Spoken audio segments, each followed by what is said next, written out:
Tarhub kanaliga xush kelibsiz. Bu yerda siz avtomobillar olamidagi eng so'nggi yangiliklar, sharhlar va batafsil texnik ma'lumotlarni topasiz. Bugun sizlarga 2025 yilgi Chevrolet Cobalt haqida to'liq sharh taqdim etamiz. Bu model O'zbekistonda eng ko'p sotiladigan sedanlardan biri bo'lib, o'zining ishonchliligi, qulayligi va arzon narxi bilan mashhur hisoblanadi. Yangi avlod Cobalt esa dizaynidan tortib texnologiyalarigacha sezilarli darajada yangilangan.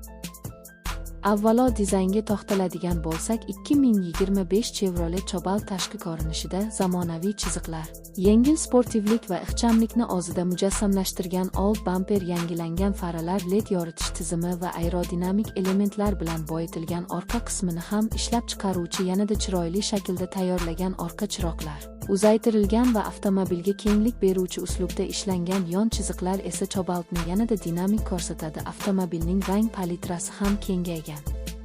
Xaridorlar oq, qora, kumush, kulrang, quyuq ko'k va qizil kabi ranglardan tanlash imkoniyatiga ega.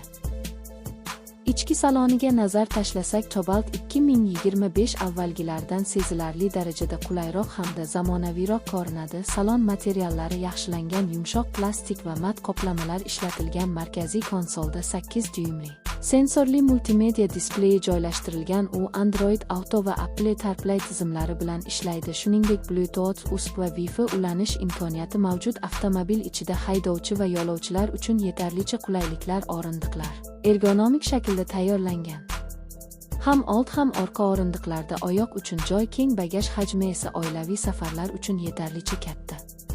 Texnik jihatdan 2025 Chevrolet Cobalt O'zbekistonda ham mashhur bo'lgan 5 litrli benzinli dvigatel bilan jihozlangan. Ushbu dvigatel 106 ot kuchiga ega va juda iqtisodiy yoqilgi sarfi taqdim etadi. Shahar sharoitida o'rtacha 8 litr, 100 km yo'lda esa 6 litr yoqilgi iste'mol qiladi. Bu esa uni kundalik foydalanish uchun eng maqbul variantlardan biriga aylantiradi. Avtomobil mexanik va avtomat transmissiya variantlarida taklif etiladi. Avtomat versiyasi 6 pogonali uzatmalar qutisi bilan jihozlangan. Bu esa qulay va yumshoq haydash imkonini beradi. Shuningdek, mashinada elektr boshqaruvli rul tizimi, mustahkam tormozlar, ABS va EPT kabi xavfsizlik tizimlari mavjud.